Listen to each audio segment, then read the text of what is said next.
In this Adobe Premiere Creative Cloud tutorial, I want to talk to you about exporting your clips or your projects out of Premiere. So you can see down here on the timeline that I've cut together a series of interviews. If I grab this block and I move it to the left, you can see that I'm zooming in. So here's an interview that I've cut, and I've added some basic graphics, adjusted the audio, and I'm ready to export this clip and upload it to my YouTube channel. You can see that I've already put in and out points on the clip here on the timeline. You can press I on the keyboard to mark an in point and press O to mark the out point. I'm going to click on the plus key and I'm going to zoom in a little bit. You can see that I put my in point a few frames ahead of where I want my video to start. And I press I to mark in, and I'll zoom out and I'll go all the way to the end of this particular edit.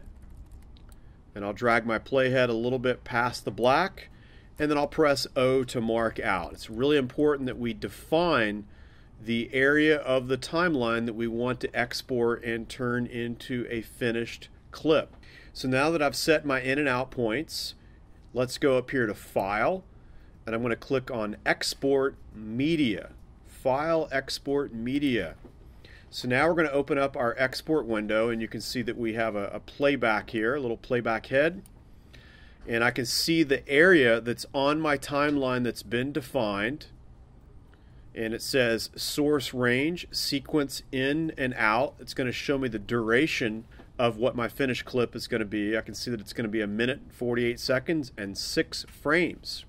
Up here in the top right hand corner is where we can decide what format and what our preset is going to be for our clip. With these particular clips, I'm uploading them to my YouTube channel. And I can actually choose a preset. If I click here on preset, I can go through this long list of presets here. You can see that I want a YouTube HD 720p 29.97 preset. By selecting 720, it actually pulls in here the correct format and the settings. If I want to get a little more detail, down here under video, I can scroll down and I can see what the settings are going to be. For those of you that aren't that technical and you just want to export your video and get it up on YouTube or Vimeo, just choose the preset, leave the stuff alone for right now. So down here is where I can click export and render out the clip. But before I press export, I need to give the clip a name and choose a location so that I can actually find this on my hard drive. So I'm going to click right here on the yellow text. And when I do, I can actually go choose a folder. I'm going to go to this hard drive. I'm going to put it in week 9. And I'll give it a name. I'll call it test. So I'm going to make it a test clip. And notice it has the file extension .mp4, indicating that it is a MPEG-4 H.264 clip. I'll click Save. And then I will click Export. So now Premiere starts to export the clip. So now we see this pass 1 of 2. So what's happening here? Well, Adobe Premiere is analyzing our clip and it's looking for redundancies.